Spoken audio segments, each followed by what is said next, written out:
राहें पथरीली भी होंगी, आसान कोई रास्ता ना होगा। खुद ही खुद का साथी बन तू, सहारों से कोई वास्ता ना होगा।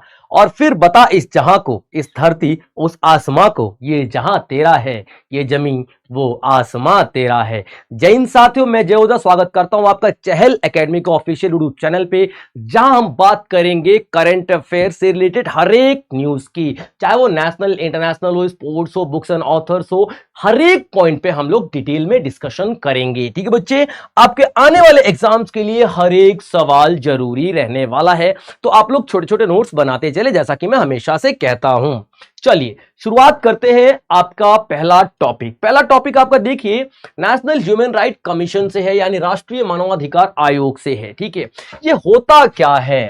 देखिए, यहां पे बहुत सारी ऐसी एक्टिविटीज होती हैं जो कि मानवाधिकार के खिलाफ होती है, तो उनकी रक्षा कौन करेगा? कोई तो ऐसी इकाई होनी चाहिए, कोई तो ऐसा ऑर्गेनाइजेशन होनी चाहिए, कोई तो ऐसा कमीशन होना चाहिए जो कि मानवाधिकार की रक्षा करे। उसके लिए क्या बनाया गया है? यहाँ पे NHRC, national human right commission बनाया गया है। क्लियर पॉइंट बच्चे यहाँ पे।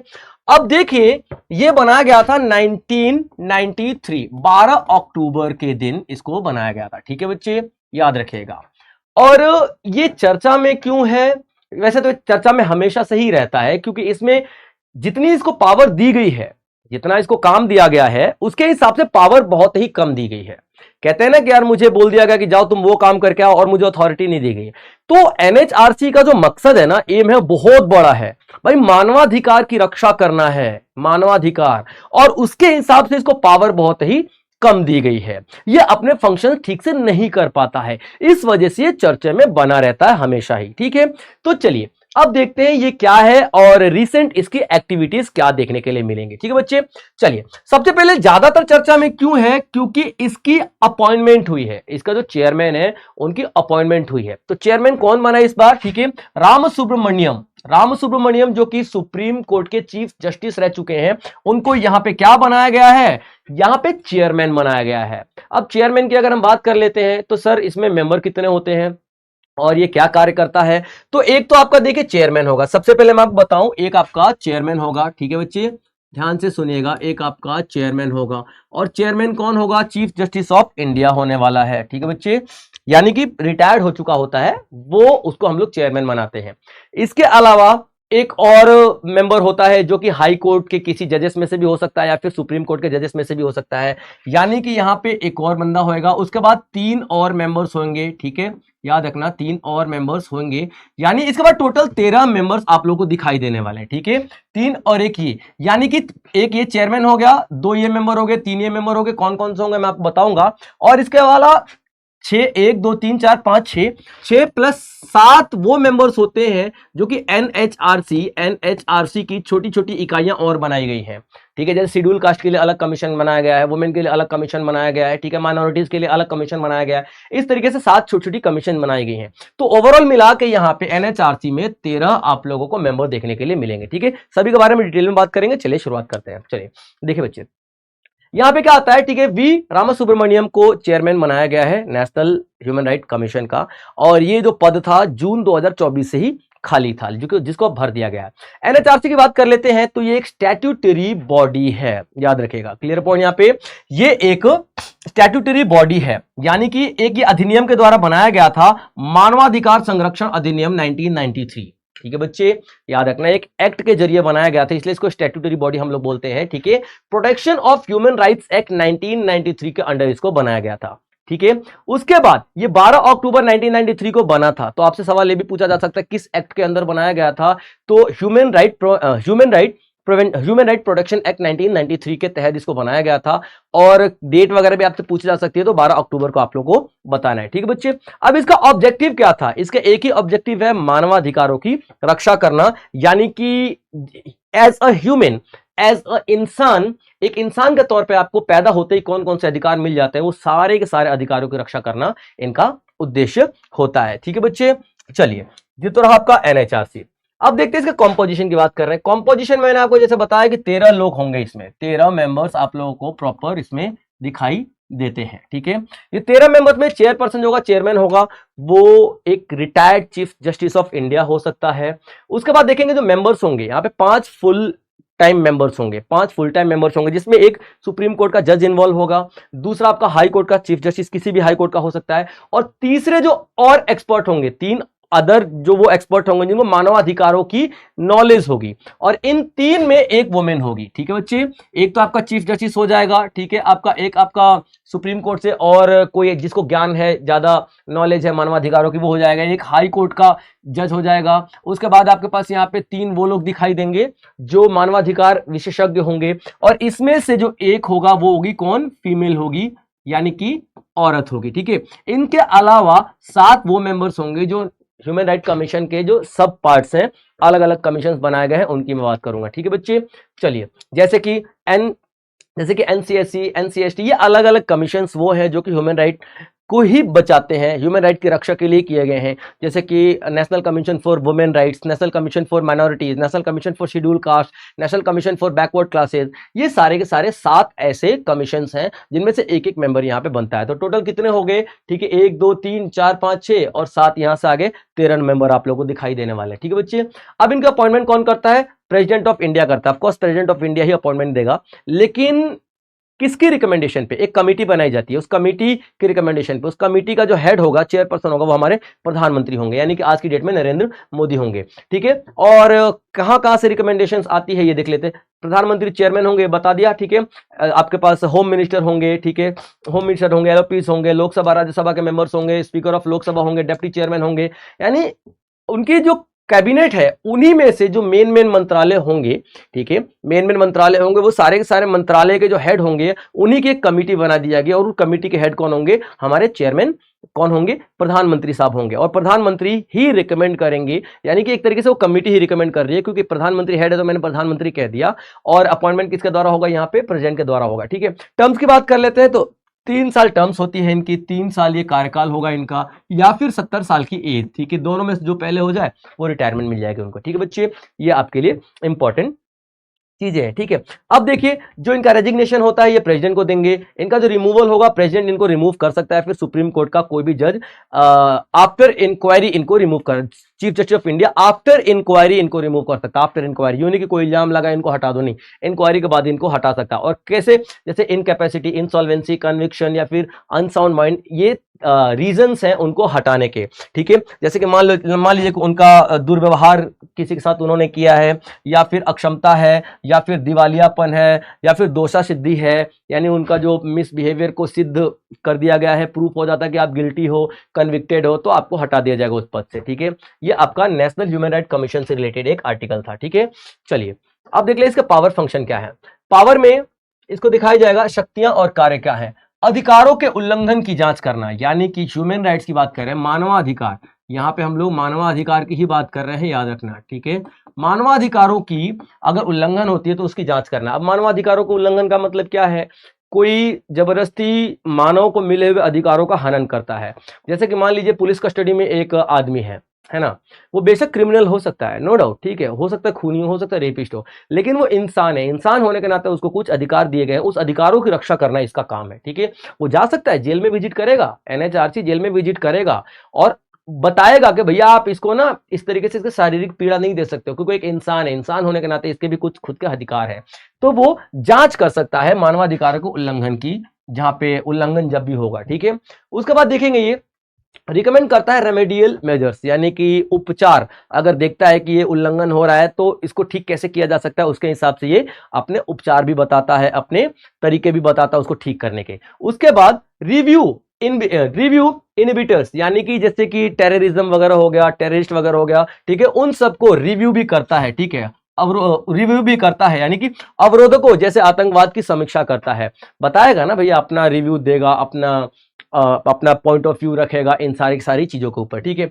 संधियों का अध्ययन और अपनाने का सुझाव देता है। जितनी भी ट्रीटी साइन होती हैं, समझौते होते हैं, ठीक है, मानवाधिकार का अगर उसमें जिक्र है तो उन सारे संधियों में नेशनल ह्यूमन राइट कमीशन को शामिल किया जाता है। ठीक है, जेलों का दौरा किया जा सकता है और कैदियों की स्थिति की जांच कर सकता है ये, कि कैदियों के साथ कहीं जानवरों जैसा सलूक तो नहीं हो रहा है। आप लोगों ने देखा होगा एक भगत सिंह का इंसिडेंट था, भगत सिंह जब जेल में गए थे तो उनको जानवरों जैसा खाना दिया जा रहा था, जानवरों जैसा ट्रीटमेंट दिया जा रहा था। तो ये सारी चीज़ों को देखते हुए भगत सिंह ने भूख हड़ताल कर दी थी। भैया कैदी भी इंसान ही है ना, उनको इंसान जैसे ट्रीटमेंट मिलना चाहिए, ऐसा नेशनल ह्यूमन राइट कमीशन का मानना है। तो जेल में जा सकता है और कैदियों से बातचीत कर सकता है, उनकी हालत का मुआयना भी ये कर सकता है। ठीक है, प्रमोट करेगा अवेयरनेस को, रिसर्च को, एनजीओ को सपोर्ट करेगा, जो रिकॉर्ड्स गवर्नमेंट पब्लिक करती है, अपने जो बहुत सारे रिसर्च गवर्नमेंट करेगी, उसका पब्लिक जो भी रिकॉर्ड्स वगैरह पब्लिक करेगी उनकी भी छानबीन कर सकता है। यानी कि मानवाधिकारों की रक्षा करने के लिए नेशनल ह्यूमन राइट कमीशन को बहुत सारे ऐसे प्रोविजंस दिए गए हैं, बहुत सारे ऐसे अधिकार दिए गए हैं। लेकिन यहां पे जितने भी इसको अधिकार दिए गए हैं वो सारे के सारे अधिकारों में इसको बहुत ही लिमिटेशंस हैं। जैसे कि ये एक्शन नहीं ले सकता, जैसे कि ये कैन नॉट टेक एक्शन, ये एक्शन नहीं ले सकता।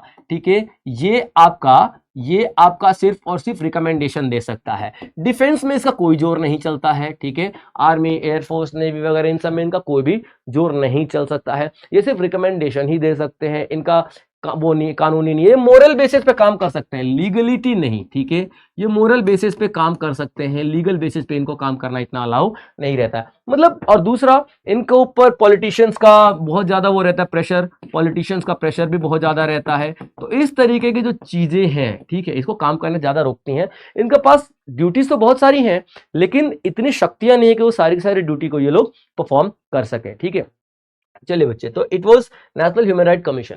दूसरा आता है सीआईएसएफ का जो एफर्ट है टू कट सुइसाइड रेट्स, यानी सीआईएसएफ के प्रयासों से आत्महत्या की दरों में कमी आई है। तो सर ये अजीब सा सुन के ही लग रहा है हमें तो कि आत्महत्या की दरों का मतलब क्या है। देखिए, सीआईएसएफ जो है ना, ठीक है, सेंट्रल इंडस्ट्रियल फोर्स जो है, ठीक है, सीआईएसएफ जो है, ये क्या करती है, शहरों में सिक्योरिटी वगैरह प्रोवाइड करती है। जैसे दिल्ली मेट्रो में जाओ, है ना, तो वही होते हैं, क्या बोलते हैं, सीआईएसएफ वाले ही होते हैं। पब्लिक सेक्टर कंपनी में सीआईएसएफ वाले ही होते हैं। तो ये लोग बेचारे 12-12 घंटे खड़े रहते हैं।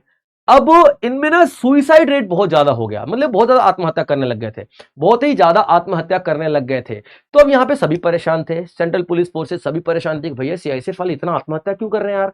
ठीक है, तो रिसर्च किया गया, छानबीन की गई, तो बहुत सारे सॉल्यूशंस भी निकाले गए, कारण भी पता चले। तो उन सब के बारे में आज हम डिटेल में बात करेंगे। ठीक है, तो आपका आर्टिकल क्या है, सीआईएसएफ ने अपने आत्महत्या की दरों में कमी की है। ठीक है, तो न्यूज में क्या है, जैसे सीआईएसएफ जो है रिड्यूस्ड सुसाइडल रेट बाय 40%, 40% तक आत्महत्या में कमी हुई है। ठीक है, अब कैसे, 9.87 पर लाख इन 2024, कितने लोग यहां पे आत्महत्या कर लेते थे, 9.87, ठीक है, पर्सन पर 1 लाख, ठीक है, आत्महत्या कर लिया करते थे। 2024 की ये बात कर रहे हैं, 2024 की बात कर रहे हैं। ठीक है, अब देखिए, और ये बहुत ही कम हो गया है, क्योंकि नेशनल एवरेज क्या है, 12.4। ठीक है, नेशनल एवरेज क्या है, 12.4% नेशनल एवरेज है। यानी कि इतना नेशनल एवरेज से भी कम सुइसाइड पे हम लोग आ गए।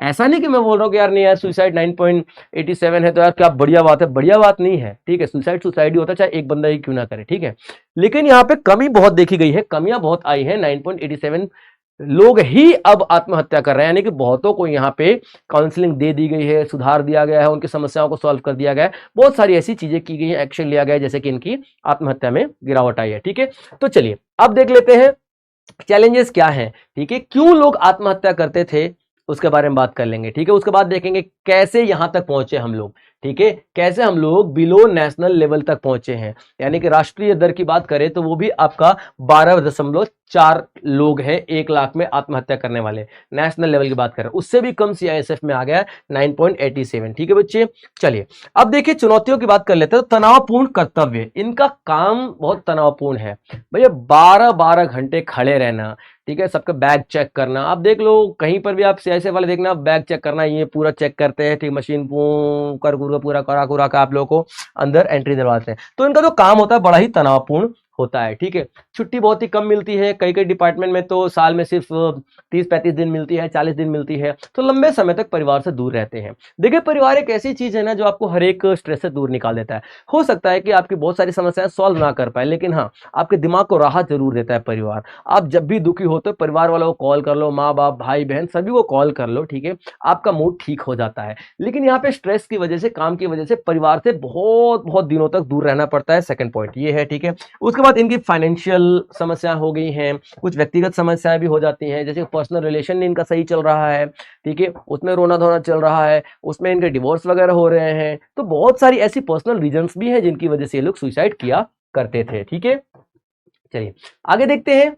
अब इसके मेजर्स क्या हैं, ऐसा क्या किया सीआईएसएफ ने, ऐसा कौन से कदम उठाए सीआईएसएफ ने कि उसने 40% तक कम कर दिया है अपना सुसाइड रेट। यानी सीआईएसएफ के डिपार्टमेंट में जो सुसाइड होते थे 100 लोग करते थे, ठीक है, वो 40% कम हो गया, यानी कि तकरीबन 60% लोग ही अभी तक सुसाइड कर पा रहे हैं, ठीक है। ये जी, तो क्या ऐसा हुआ है, ऐसी कौन से कदम उठाए गए हैं, तो देखिए सबसे पहले कमांडिंग ऑफिसर का दौरा, जो भी आपका सीईओ होगा ना, तो वो विजिट पे आएगा, विजिट पे आएगा, ठीक है, लोगों से मिलेगा, एकदम स्माइली फेस, ए जेंटलमैन कैसे हो, ठीक है, आप सब बढ़िया हो, प्रॉपर तरीके से बातचीत करेगा, उनको एनकरेज करेगा, बोले आप लोग देश के योद्धा हो, आप लोग हो तो ये देश जिंदा है, आप लोगों से ही तो पूरी हस्ती है, बहुत सारी बातें ऐसी करेगा जिससे कि उनको हौसला मिलेगा। तो कमांडिंग ऑफिसर रेगुलर विजिट करने लग गए। उनके बाद जैसे ही आंकड़ा आया, ठीक है, दैनिक ब्रीफिंग होने लगी और डीब्रीफिंग होने लगी, यानी जाके उनसे प्रॉपर बातचीत करना है। 12 घंटे से बंदा खड़ा है, सोचो कि सीईओ जाके उससे बात कर रहा है, उसका चाय पी रहा है, उस बंदे को कितना मोटिवेशन होगा, ठीक है। दूसरा पॉइंट यहाँ पे देखो, ऑनलाइन ग्रेजुएशन पोर्टल, ठीक है, जो एक ऑनलाइन पोर्टल बनाया गया है जो सीधा, ठीक है, डीजी को रिपोर्ट करेगा, ठीक है। ये पोर्टल, ऑनलाइन पोर्टल किसके अंडर में होगा, डीजी के पास, ठीक है, क्लियर पॉइंट यहाँ पे, डीजी के पास ऑनलाइन पोर्टल। तो जिसको भी कोई शिकायत है, और शिकायत का मतलब ये नहीं कि पैसे टाइम पे नहीं आ रहे, सैलरी टाइम पे नहीं आ रही है, एटमोसफेयर ठीक नहीं है, शिकायत मतलब पर्सनल भी, कि सर मुझे प्रॉब्लम हो रही है, कुछ मेरी ऐसे पर्सनल दिक्कत, आप वो सारी बातें भी कर सकते हो ऑनलाइन पोर्टल पे। तो सीआईएसएफ वाले वो सारी बातें भी ऑनलाइन पोर्टल पे कर लेते थे, और वो कौन सुनता था, सीधा डीजी सुनता था, ठीक है। 24 घंटे आपको टेलीफोनिक काउंसलर अवेलेबल है, यानी कोई भी समस्या आती है ना, आप गाइडेंस ले सकते हो, कॉल कर सकते हो। जैसे मान लो कि मेरे दिमाग में बहुत सारी ऐसी सुसाइडल टेंडेंसीज आ रही हैं कि यार अब तो जिंदगी खत्म ही कर दूंगा, अब कुछ नहीं रहा बच्चा जिंदगी में, ऐसे ऐसे, लेकिन मैं क्या करूंगा, यहाँ पे कॉल कर लूंगा, तो मुझे समझाने वाले उस तरफ बहुत सारे ऐसे काउंसलर्स होंगे जो एक्सपर्ट होंगे, बिहेवियर एक्सपर्ट होंगे, रिलेशनशिप एक्सपर्ट्स होंगे, वो मुझे सारी की सारी बातें बताएंगे, समझाएंगे कि नहीं ये गलत कदम है। तो हो सकता है ना कि मैं रुक जाऊं, मेरी सुसाइडल टेंडेंसी बहुत ज्यादा कम हो जाए, ये सारी चीजें हैं। उसके बाद इनको एम्स के साथ एसोसिएट किया गया है, ठीक है, एम्स के साथ कोलैबोरेट करवाया गया है सीआईएसएफ को, यानी एम्स के डॉक्टर्स आते हैं, बातचीत करते हैं सीआईएसएफ वालों से, इनको बताते हैं कि मानसिक तनाव को कैसे दूर किया जाए, कैसे योगा वगैरह के जरिए हम लोग आगे अपने बॉडी को हीलिंग पावर बढ़ा सकते हैं, कैसे अपनी मानसिक शक्ति को बढ़ा सकते हैं, चेतना को बढ़ा सकते हैं। ये एम्स से कोलैबोरेशन किया गया है सीआईएसएफ का। तो इस तरीके से बहुत सारे ऐसे कदम उठाए गए हैं जिसकी वजह से सुसाइड्स बहुत ज्यादा कम हो गए हैं, ठीक है बच्चे। चलिए अब एक नेशनल ट्रेंड की बात कर लेते हैं, नेशनल ट्रेंड क्या चल रहा है, सुसाइड की बात कर लेते हैं। सुसाइड रेट, ठीक है, 2017 में कितना था, 9.9% 2017 में था, जो कि 12.4% 2022 में आ गया था, यानी कि 1 लाख में से 9.9 लोग सुसाइड कर लेते थे 2017 में, ठीक है, जो कि बढ़ के 12.4% 2022 में हो गए। तो ये धीरे धीरे ट्रेंड बढ़ता ही जा रहा था, लेकिन सीआईएसएफ ने इसको कम किया है, ये आपका इंपॉर्टेंट न्यूज है, ठीक है बच्चे। चलिए अब देखिए नेशनल स्ट्रेटजीज की बात कर लेते हैं।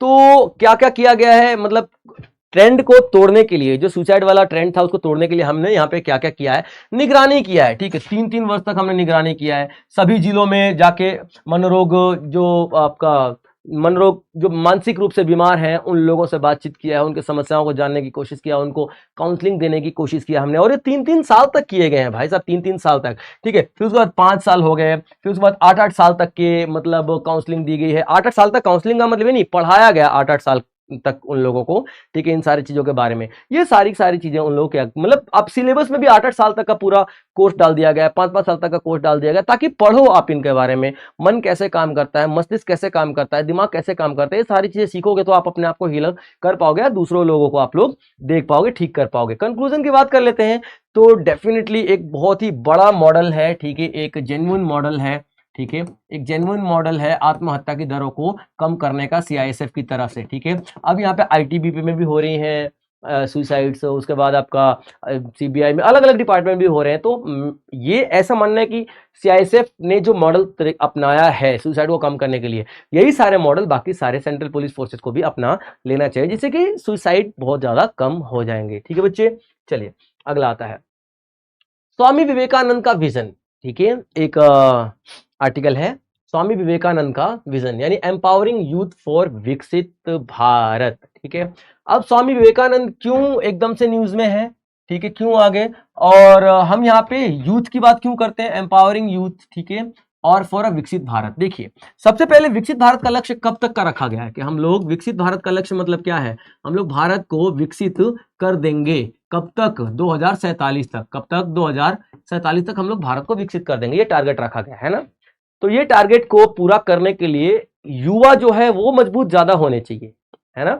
और जब युवा ज्यादा मजबूत होंगे तो डेफिनेटली किसी भी कंट्री की पोटेंशियल, किसी भी कंट्री की जो ताकत है या पावर है उभर के सामने आती है। अगर युवा सशक्त है तो, अगर युवा ही बेकार हैं, युवा ही कमजोर हो जाएंगे तो जाहिर सी बात है पूरा पूरा देश कमजोर पड़ जाएगा। तो युवा को युवा सशक्तिकरण की जरूरत पड़ेगी अपने को, है ना, युवा को मजबूत बनाने की जरूरत पड़ेगी। तो वही यहाँ पे कहा जा रहा है, क्योंकि विकसित भारत का टारगेट हम तभी पूरा कर पाएंगे भाई साहब कि 2047 तक हमें डेवलप्ड नेशन बनना है, विकसित भारत बनना है। ठीक है, अब स्वामी विवेकानंद का विजन, विवेकानंद का ही क्यों भैया, ये तो सभी का ही विजन है। तो विवेकानंद इसलिए न्यूज में थे क्योंकि 11 सितंबर को हम लोगों ने क्या मनाया है, दिग्विजय दिवस मनाया है।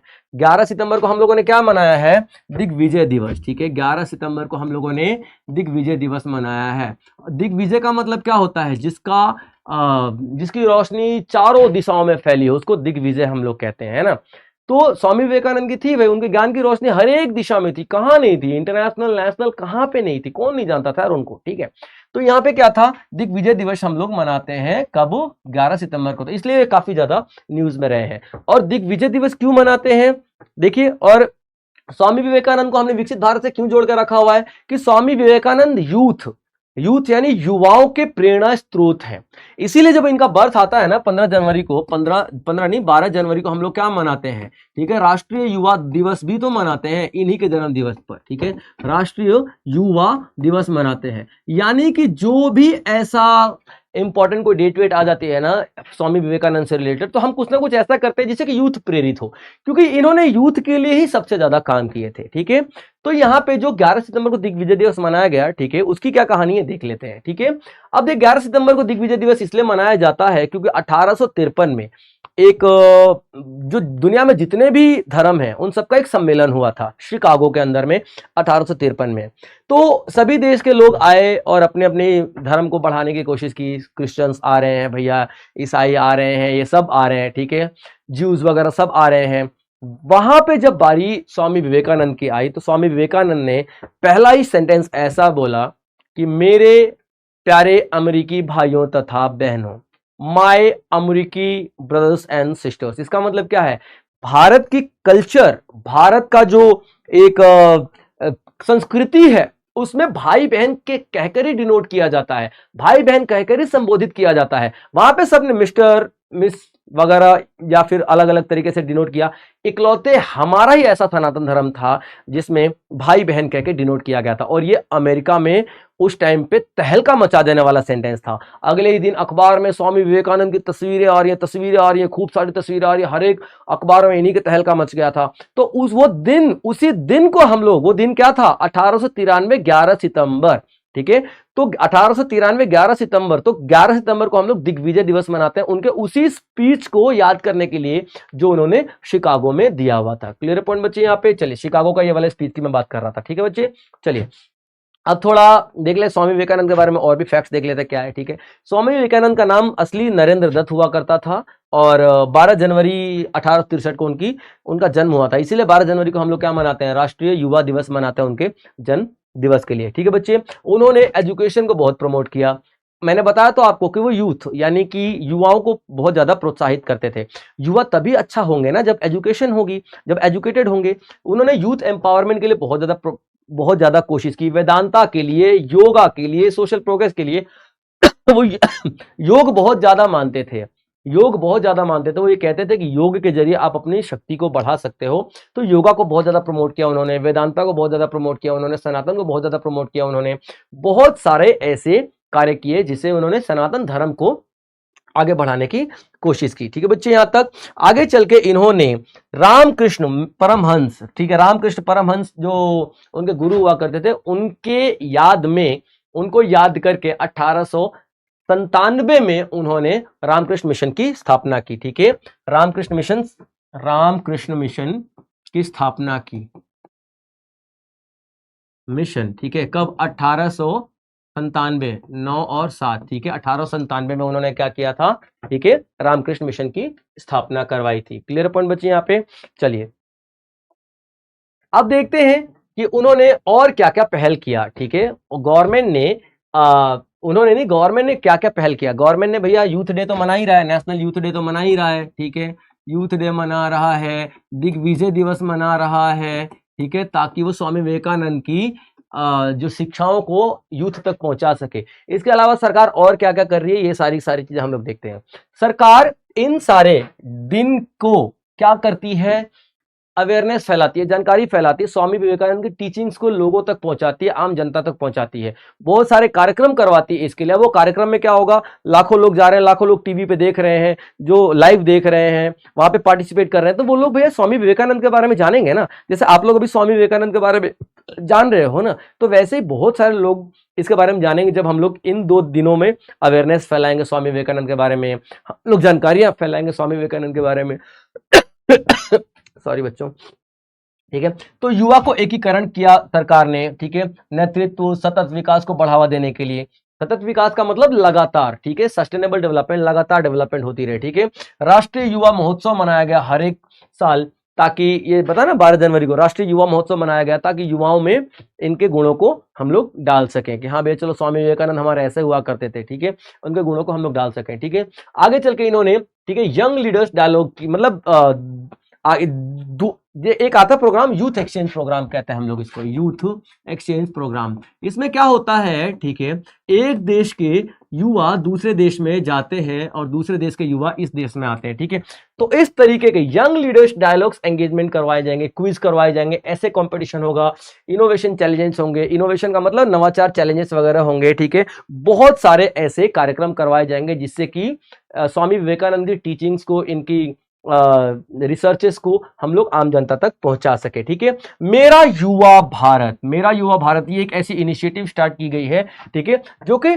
युवाओं के नेतृत्व वाली राष्ट्र निर्माण पहल के लिए मार्गदर्शन, डिजिटल प्लेटफॉर्म और संसाधन प्रदान करता है। समझ में आया? ठीक है, ये क्या है? एक मेरा युवा भारत एक ऑनलाइन प्लेटफॉर्म है। ठीक है, ऑनलाइन पोर्टल है। ठीक है, यहां पे युवाओं को ट्रेनिंग दी जाती है, युवाओं को ट्रेनिंग दी जाती है। और किसकी ट्रेनिंग, किस तरह की ट्रेनिंग दी जाती है? डिजिटल वर्ल्ड की ट्रेनिंग दी जाती है, टेक्निकल ट्रेनिंग दी जाती है, उनका मार्गदर्शन किया जाता है ताकि युवा सशक्त हो सके। ठीक है बच्चे, चलिए उसके बाद देखते हैं। ठीक है, इनमें क्या क्या था? यंग यूथ एनर्जी की बहुत ज्यादा, मतलब इनमें भर भर कूट कूट के भरी थी, क्रिएटिविटी थी, इनोवेशन थी, ये सारी की सारी चीजें मैं जो आपको बता चुका हूं वही सारी इसमें भी आप लोग को पढ़ने के लिए मिलेंगी। ठीक है, नवाचार, इनोवेशन का मतलब होता है कोई नई टेक्नोलॉजी या फिर नई ऐसी चीजों को हम लोग रिसर्च के जरिए लेके आते हैं। ठीक है, चलिए अगला आता है नेशनल ब्रॉडबैंड मिशन 2.0। ठीक है, और संचार साथी मोबाइल एप्लीकेशन। ठीक है, चलिए बच्चे, तो ये नेशनल ब्रॉडबैंड मिशन और संचार साथी क्या है? ठीक है, ये जो 2.0 का मतलब ये है कि ये एक पहले लॉन्च हो चुका है। ठीक है, नेशनल ब्रॉडबैंड मिशन 2019 में लॉन्च हो चुका था भाई साहब। ठीक है, और इसका टारगेट था 2024 तक का। ठीक है, इसका मतलब क्या था कि हमारे देश में गांव-गांव में, हर एक पंचायत में, हर एक गांव के स्कूलों तक में हाई स्पीड वाला इंटरनेट पहुंचाना। ठीक है, ऑप्टिक फाइबर जो बिछाते हैं ना, उसके जरिए हाई स्पीड इंटरनेट पहुंचाना। ठीक है, इसका मकसद हुआ करता था। और कितनी स्पीड होनी चाहिए थी?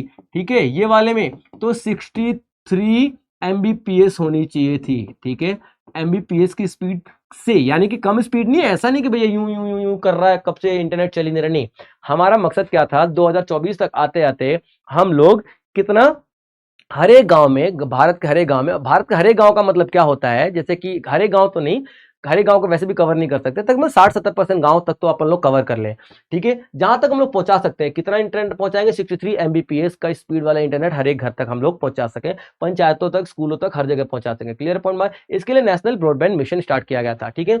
और जो संचार साथी मोबाइल एप्लीकेशन है ना, ये सिक्योरिटी के लिए किया गया था। आपके पास फ्रॉड वाले कॉल आती है ना, ठीक है, फ्रॉड वाली कि आपका एटीएम बंद कर दिया गया है, आप ओटीपी दीजिए वरना आपका अकाउंट बंद कर दिया जाएगा, इस तरीके की चीजें, ठीक है। तो ये जो नेशनल ब्रॉडबैंड मिशन जो था 2019 में शुरू किया गया था, ये इसलिए किया गया था ताकि हम लोग भारत के गांव गांव तक क्या पहुंचा सके, हाई स्पीड वाला इंटरनेट पहुंचा सके, ताकि लोग उसका फायदा उठा सके, डिजिटल वर्ल्ड से जुड़ सके और घर बैठे बैठे बहुत सारी सुविधाओं का लाभ उठा सके। और संचार साथी एप्लीकेशन है, इसका मतलब ये है कि जो फ्रॉड आपका ऑनलाइन हो रहा था, आप लोगों ने एक वेब सीरीज देखी होगी जामताड़ा करके, उसमें बहुत सारे लोगों ने कॉल कर करके पैसे ट्रांसफर करवा लिए कि आपका बैंक अकाउंट से बात कर रहा हूं मैं, बैंक से बात कर रहा हूं मैं, आपके बैंक अकाउंट में ये प्रॉब्लम आ रही है, आपके पास एक ओटीपी गया होगा, जल्दी बताइए। तो ओटीपी बताता है, आपका पूरा पैसा खाली हो जाता है। इस तरीके के बहुत सारे फ्रॉड आज की डेट में आपको देखने के लिए मिलते हैं, जो फिशिंग बोलते हैं।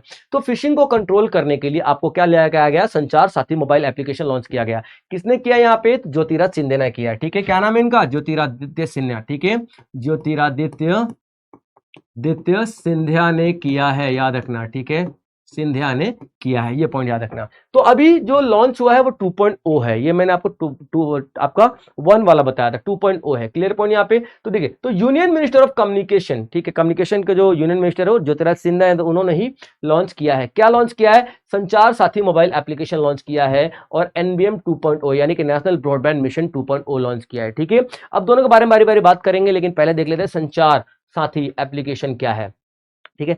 संचार साथी एप्लीकेशन में सबसे पहले देखेंगे चाक्षु। चाक्षु का मतलब क्या होता है, ये एक ऐसा प्लेटफॉर्म है ऑनलाइन जो कि फ्रॉड को बता देगा, है ना। आप जाओगे, आपके पास एक कॉल आएगी और जैसे मान लो कि आपको किसी ने कॉल किया कि आपका एटीएम कार्ड ब्लॉक कर दिया गया है किसी कारण की वजह से, आप उसको ओपन करवाना चाहते हैं, तो ये ओटीपी वगैरह शेयर करें, ये स्टेप फॉलो करें। आप कुछ मत करो, उस नंबर को जाके इस एप्लीकेशन में, इस ऑनलाइन प्लेटफॉर्म में डाल दो, तो आपको बता देगा कि भैया ये तो फ्रॉड है, पागल, इसके बातों में मत आ, समझ लो, ठीक है। तो ये फ्रॉडुलेंट कॉल्स या एसएमएस को रोकने के लिए किया जाता है, ठीक है।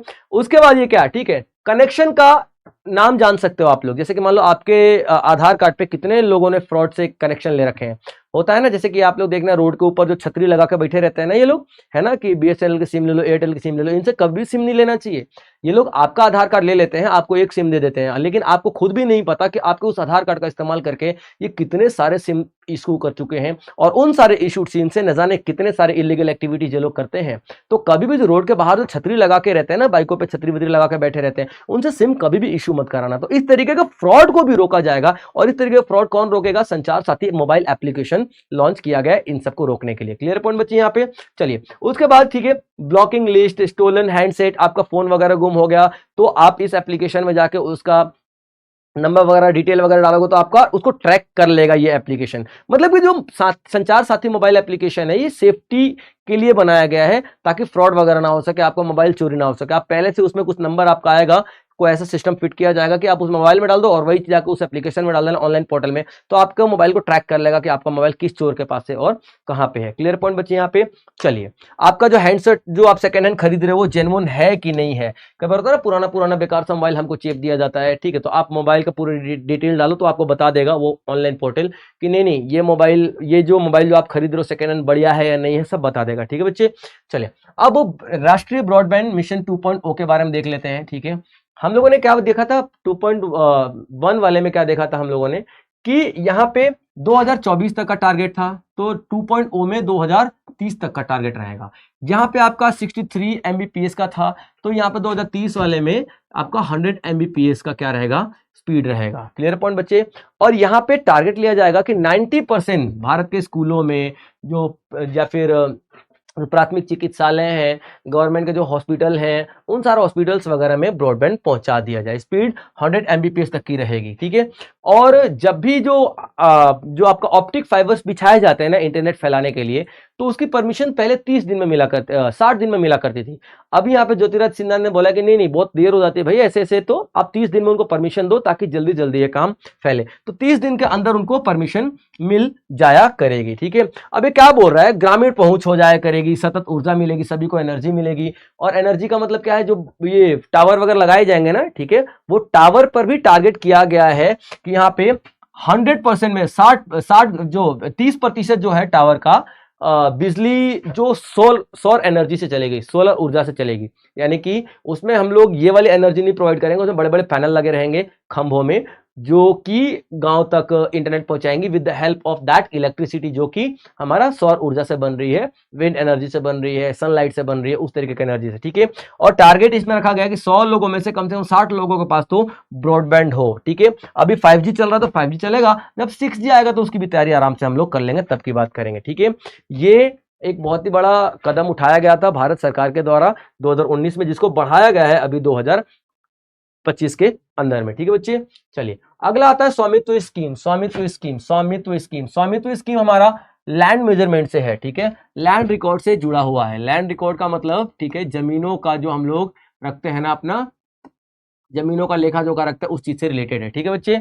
अब स्वामित्व योजना में सरकार ने देखा कि यार कैसे हम लोग जमीनों का लेखा जोखा रखें, कैसे हम लोग बताएं कि भैया तुम इस जमीन के मालिक हो। तो यहाँ पे ना जमीनों को ये स्वामित्व कार्ड इशू किया गया है, जमीनों के मालिकों के लिए स्वामित्व कार्ड इशू किया गया, ठीक है, स्वामित्व कार्ड इशू किया गया। क्लियर पॉइंट बच्चे। स्वामित्व कार्ड का मतलब क्या है, यहाँ पे आई कार्ड होता है ना, वैसे ही एक आई कार्ड इशू किया गया कि ये लो भैया आपकी जमीन का आई कार्ड ये रहा, ठीक है। लेकिन याद रख लेना, ठीक है, एग्रीकल्चर के लिए नहीं होता ये आई कार्ड, ठीक है, नॉट एग्रीकल्चरल, ठीक है, एग्रीकल्चरल लैंड के लिए नहीं होता है ये, ठीक है। ये किसके लिए होता है, ठीक है, ये घर अपना जिस घर में रह रहा हूं मैं उसके लिए होता है, बिजनेस के बिल्डिंग के लिए होता है, खेती बाड़ी वाली जमीन के लिए नहीं किया जाता, क्योंकि खेती बाड़ी वाली जमीन है ना, उसका रियलिटी में एग्जैक्ट निकालना बहुत ही मुश्किल हो जाता है कि किसकी जमीन है। जैसे मान लो कि पुराने जमाने में क्या होता था कि कागजी थोड़ी बंटवारा कर रहे थे, खांगी बंटवारा कहते हैं इसको, ठीक है। एक पिता है, उसके 12 बच्चे हैं, तो 12 ने आपस में बांट लिया, वो 13, ठीक है। उनके 3-3, 4 बच्चे हैं, उन्होंने वो 13 आपस में बांट लिया। तो भैया एग्जैक्ट वो किसके नाम पे चढ़ा हुआ है, एग्जैक्ट वो किसका है, ये खेती बाड़ी वाले जमीनों में थोड़ा मुश्किल सा हो जाता है। इसलिए सरकार ने ये कहा है कि होगा, देखा जाएगा, जब टेक्नोलॉजी बढ़ जाएगी तो इनमें भी आएंगे हम लोग। लेकिन फिलहाल अपन लोग क्या करते हैं, जो रेजिडेंशियल एरिया है, घर वगैरह है, ऑफिस का बिल्डिंग वगैरह है, एटलीस्ट उनमें तो हम लोग सही तरीके से कर सकते हैं, स्वामित्व कार्ड इशू कर सकते हैं। तो क्यों ना हम उनके लिए स्वामित्व कार्ड इशू करें। तो याद रखना, एग्रीकल्चर लैंड के लिए स्वामित्व कार्ड इशू नहीं किया जाएगा, ठीक है। तो अभी क्या किया गया न्यूज में कि प्राइम मिनिस्टर ने 50 लाख प्रॉपर्टी कार्ड इशू किए हैं, ठीक है, 40,000 गांव में, 40,000 गांव में, जिसमें से 10 राज्यों के, 2 यूनियन टेरिटरी के बहुत सारे ऐसे लोग हैं, ठीक है, किसान वगैरह हैं, जो इनको स्वामित्व कार्ड इशू किया गया। और वीडियो कॉन्फ्रेंसिंग के जरिए, ऐसा नहीं है कि एक एक को पहनाया गया, वीडियो कॉन्फ्रेंसिंग के जरिए। याद रखना कितने 86,000 गांव में तकरीबन 50 लाख लोगों को संपत्ति कार्ड इशू किया गया। और यही संपत्ति कार्ड क्या कहलाता है, स्वामित्व स्कीम कहलाएगा, ठीक है बच्चे। चलिए अब देखते हैं इसकी डिटेल। स्वामित्व जो स्कीम है, इसका फुल फॉर्म क्या है, survey of villages and mapping with improvised technology in village areas, launched on 24 अप्रैल 2030। 24 अप्रैल को हम लोग क्या मनाते हैं, ठीक है, हम लोग पंचायती दिवस मनाते हैं ना, ठीक है। तो उसी दिन ये लॉन्च किया गया था स्कीम, 24 अप्रैल 2020 को। और क्या किया गया था इसमें कि भैया हम लोग मैप जो होगा ना, ऊपर जमीन देखेंगे तो ड्रोन के जरिए हम लोग मैपिंग करेंगे। ड्रोन जाएगा, एक एक मैप देखेगा, ड्रोन के जरिए हम लोग एडवांस टेक्नोलॉजी के जरिए हम लोग जमीनों का नापी लेखा जोखा हम लोग रखेंगे, ठीक है, टेक्नोलॉजी की इस्तेमाल करेंगे। मिनिस्ट्री ऑफ पंचायती राज ने इसको लॉन्च करवाया है। और मैप जो होगा, ठीक है, मैप्स रूरल प्रॉपर्टी, गांव में जो प्रॉपर्टीज हैं, ठीक, उन प्रॉपर्टी का मैपिंग किया जाएगा। कैसे, ड्रोन के जरिए किया जाएगा। और लीगल, कानूनी स्वामित्व दिया जाएगा उन लोगों को, लीगल ऑनरशिप दिया जाएगा, कार्ड दिया जाएगा। एग्रीकल्चरल लैंड एक्सक्लूडेड, यानी कि जो खेतीबाड़ी वाली जमीन है उन पे ये अप्लाई नहीं होता है, रहने वाली जमीनों पर ही होता है। जो घर वर में हम लोग रह रहे हैं तो उन्हीं जमीनों के लिए, उन्हीं घर, उन्हीं प्रॉपर्टी के लिए इशू किया जाता है, ठीक है बच्चे। इसका मेन उद्देश्य क्या है, एक्यूरेट लैंड रिकॉर्ड रखना, यानी कि एकदम सटीक भूमि का रिकॉर्ड रखना, जिससे कि विवादों में कमी होती है। अब लैंड रिकॉर्ड पता है कि मेरी ये वाला घर की जमीन मेरी है, वो वाला घर की जमीन तुम्हारी है, तो भैया हम क्यों झगड़ा करेंगे। तो डेफिनेटली यहाँ पे विवादों में कमी आती है और लड़ाई झगड़े कम हो जाते हैं। पुलिस, आप देख लो बिहार में जाके देखो यार, बिहार में तो भाई अपने न जाने मुझे नहीं लगता कि कोई ऐसा घर होगा जिसमें कि प्रॉपर्टी का डिस्प्यूट नहीं हो रहा होगा, केस नहीं चल रहे होंगे। भाई जमीन की कीमत है 5 लाख रुपए, लेकिन केस चल रहा है 15 साल से, उसमें 15 लाख रुपए लग चुके हैं, लेकिन 5 लाख की जमीन के लिए खूब झगड़ा होता है। इस तरीके की चीजें तो आप लोग देखने के लिए मिलती है। तो इस तरीके की चीज जब स्वामित्व कार्ड मिल जाएगा तो ये झगड़े बंद हो जाएंगे, क्योंकि उस पर साफ लिखा रहेगा ये जमीन आपकी, ये जमीन आपकी, झगड़ा किस बात का भाई साहब। ठीक है, चलिए उसके बाद फाइनेंशियल स्टेबिलिटी भी आएगी। फाइनेंशियल स्टेबिलिटी क्यों आएगी? क्योंकि जब आपको कार्ड मिलेगा ना, तो कार्ड इस बात का प्रूफ होगा, ठीक है, कि आप उस जमीन के मालिक हो, उस जमीन के ऑनरशिप आपके पास है, स्वामित्व आपके पास है, तो उस जमीन पे आप लोग क्या लोन ले सकते हो। ठीक है, तो इस वजह से आपको फाइनेंशियल हेल्प भी मिल रही है, बैंकों से लोन भी मिल जाएगा। ठीक है, तो संपार्श्विक रूप से संपत्ति के माध्यम से वित्तीय स्थिरता भी आप लोगों को दिखाई देगी। बेहतर ग्राम पंचायत विकास योजनाएं बनाई जा सकती हैं। जब हमें पता है कि कौन कौन सी जमीन किस किस की है, मान लो बहुत ज्यादा प्रॉपर्टी का मालिक कोई इंसान है, तो मैं उसके लिए क्यों कोई योजना बनाऊंगा? तो मैं योजनाएं तभी बना पाऊंगा ना जब मुझे एग्जैक्ट पता है किन किन कौन कौन सी जमीन किस किसके पास है और कौन कौन मालिक है। तो डेफिनेटली हमें योजनाएं बनाना बहुत ज्यादा आसान हो जाता है। इसका बेनिफिट क्या होगा? हमारी जो गवर्नेंस है ना, वो बहुत मजबूत हो जाएगी, यानी कि शासन बहुत आसान और मजबूत हो जाएगा। अबे हमें एक एक चीज जब क्लियर कट पता है तो डेफिनेटली हम लोग प्लान कर सकते हैं। ग्रामीण आर्थिक विकास होगा। आर्थिक विकास मैंने बताया, तो स्वामित्व कार्ड है तो आप इजीली लोन अवेल कर सकते हो। ठीक है, सामाजिक आर्थिक मानकों में सुधार करता है। डेफिनेटली सामाजिक आर्थिक मानकों में सुधार होगा यहाँ पे। उसके बाद निष्कर्ष की बात कर लेते हैं, तो वही सारी चीज आपको निष्कर्ष में दिखाई देगा। विवादों में कमी होगी, शासन बहुत अच्छा हो जाएगा, वित्तीय समावेश होगा। वित्तीय समावेश का मतलब क्या होता है? Financial inclusion. जो लोगों को फाइनेंशियल हेल्प नहीं मिलती वो भी इस कैटेगरी में आ जाएंगे। स्वामित्व कार्ड मिलते ही भैया बैंक में जाओ, लोन अप्लाई करो, क्या दिक्कत है? इस जमीन के, इस घर के मालिक आप हो, आपको उस पर लोन मिल जाएगा। तो इस तरीके की चीजें काफी ज्यादा हेल्पफुल हो जाती है। ठीक है बच्चे, चलिए अगला देखते हैं, भार्गवास्त्र। भार्गवास्त्र ये एक डिफेंस सिस्टम है, ये एक डिफेंस सिस्टम है। ठीक है बच्चे, याद रखिएगा। अब ये न्यूज में क्यों है देखते हैं। ठीक है, ये एक माइक्रो मिसाइल सिस्टम है, मैंने बताया था डिफेंस सिस्टम है, टू काउंटर स्वार्म ड्रोन। ये न्यूज में क्यों है? हमारे जो भारत ने, देखिए भारत आत्मनिर्भर भारत बनता जा रहा है, डिफेंस सेक्टर में बहुत ज़्यादा अच्छी हम लोगों ने अपनी बढ़त पा ली है। हमने इंपोर्ट करना छोड़ दिया है तकरीबन रशिया से थोड़ा बहुत हम लोग ब्रह्मोस वगैरह ले रहे हैं। ठीक है, या फिर स्वीडन से भी हम लोगों ने अभी M34 लिया था, कुछ इस तरीके के हथियार लिए हैं। बाकी अगर हम देखें तो बहुत ही कम हम लोग हथियारों का इंपोर्ट अब आज की डेट में कर पा रहे हैं। ठीक है, और क्यों कर पा रहे हैं? क्योंकि हम आत्मनिर्भर हो रहे हैं भाई साहब, हम बढ़िया अपना काम कर पा रहे हैं। ठीक है, हम बढ़िया अपना प्रोडक्शन कर पा रहे हैं। तो हमने उसी फील्ड में भार्गवास्त्र का भी प्रोडक्शन किया है, हमने भार्गवास्त्र का भी प्रोडक्शन किया है। और ये क्या है? ये एक माइक्रो मिसाइल सिस्टम है। सिस्टम का मतलब क्या होता है? याद रखना, सिस्टम यानी कि प्रणाली, प्रणाली। वेपन सिस्टम और वेपन यानी हथियार, और हथियार प्रणाली में अंतर है। हथियार का मतलब क्या होता है? सिंगल हथियार। ठीक है, यानी कि ये मिसाइल सिस्टम है ना, तो मिसाइल का मतलब सिंगल मिसाइल, सिस्टम का मतलब बहुत सारी मिसाइलों का एक झुंड, ग्रुप। आप लोगों ने देखा होगा बॉर्डर मूवी में लास्ट में जो सनी देओल होता है, वो जाता है ऐसे पकड़ के, वो इसी में से चाकू निकाल के भी घोप देता है, इसी में से रॉकेट लॉन्चर धूम छोड़ देता है। तो वो सिस्टम है, वेपन सिस्टम है, क्योंकि एक ही हथियार में से बहुत सारे हथियार डाल देना उसको वेपन सिस्टम बोलते हैं। तो ये मिसाइल सिस्टम है, यानी कि इसमें एक मिसाइल नहीं है, कई मिसाइल्स आएंगी। क्लियर पॉइंट यहाँ पे। चलिए, अब ये कई सारी मिसाइलों का मिला के एक सिस्टम बनाया गया हमारे डिफेंस के लिए। ठीक है, इसको माइक्रो मिसाइल सिस्टम का नाम जानते हैं। और क्यों बनाया गया है? स्वार्म ड्रोन्स के लिए। स्वार्म ड्रोन्स क्या होती हैं? वो छोटे छोटे इतने इतने से ड्रोन्स होंगे, ठीक है, जैसे लगेगा कि चिड़ियां उड़ रही हैं, और 30-30, 35-35, 40-40 ड्रोन्स एक साथ किसी भी एरिया में घुस जाएंगे। जैसे मान लो इंदौर के एरिया में घुस गई, यहाँ के छानबीन करने के लिए दुश्मन ने स्वार्म ड्रोन भेज दिए। अब वो आप कितने ड्रोन को पकड़ोगे? आप कितने ड्रोन को टारगेट करोगे?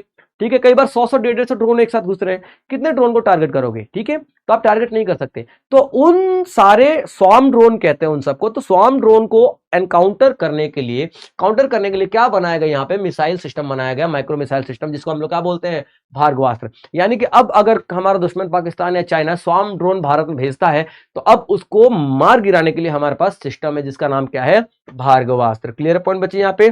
चलिए अब देखते हैं इसका आगे क्या काम होने वाला है। ठीक है, अब डिटेल में ये क्या करता है? स्मॉल एरियल व्हीकल, यानी कि हवा से आने, हवा के जरिए हवा में जो छोटे छोटे ड्रोन्स वगैरह आते हैं उनको डिटेक्ट कर लेता है, उनको न्यूट्रलाइज कर लेता है और हवा में उनको उड़ा देता है। ठीक है, उसके बाद ये कितने एक साथ कितने मिसाइल, मैंने क्या बताया आप लोगों को कि ये एक सिस्टम है, मिसाइल सिस्टम, मिसाइल नहीं है, मिसाइल सिस्टम मतलब बहुत सारे मिसाइलों का ग्रुप। तो 64 प्लस माइक्रो मिसाइल्स एक साथ ये छोड़ सकता है, ताकि जितने भी ड्रोन्स आ रहे हैं ना, छोटे छोटे स्वाम ड्रोन्स, उन सबको ये टारगेट कर सके। ये देख कितने दूर तक सकता है, देख सकता है 6 किलोमीटर तक, लेकिन वार कर सकता है 2.5 किलोमीटर की दूरी तक। ठीक है बच्चे, याद रखना।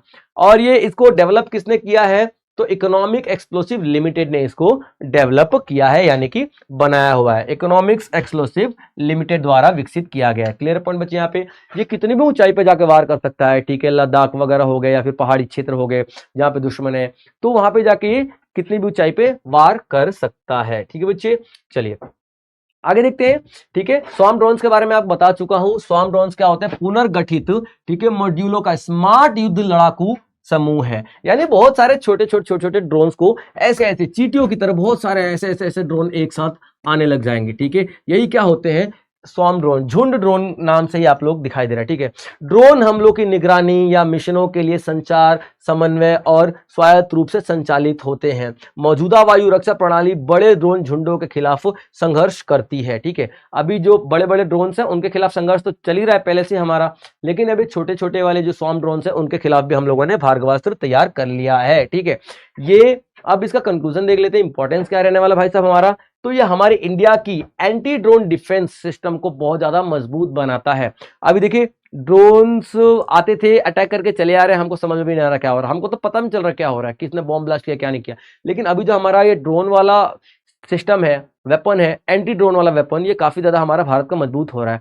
तो इस तरीके से देखा जाए तो अभी जो हमारा जियो पॉलिटिक्स चल रहा है, जो डोनाल्ड ट्रंप के साथ चल रहा है, जिसके, और इधर से चाइना हो गया, उधर से डोनाल्ड ट्रंप साहब हो गए, इधर से पाकिस्तान हो गया, तो हर तरीके से तो इंडिया तो घिरा हुआ है ना, और इंडिया के ऊपर हर किसी की नजर है फिलहाल, हर एक बंदे की नजर, हर एक कंट्री की नजर है। तो इसलिए इंडिया को अपना डिफेंस सिस्टम को दुरुस्त करना ही पड़ेगा, ताकि इंडिया को किसी और देश पे किसी और देश पे निर्भर ना रहना पड़े। ठीक है बच्चे, तो ये आपका स्वार्म ड्रोन से रिलेटेड एक आपका पूरा आर्टिकल हुआ करता था। ठीक है बच्चे, तो चलिए आज के लिए इतना ही, मिलेंगे अगले लेक्चर में अलग अलग टॉपिक्स के साथ जो आपके एग्जाम के लिए काफी ज्यादा इंपॉर्टेंट रहने वाले। तब तक आप लोग अपना ध्यान रखेंगे बच्चों। जय हिंद।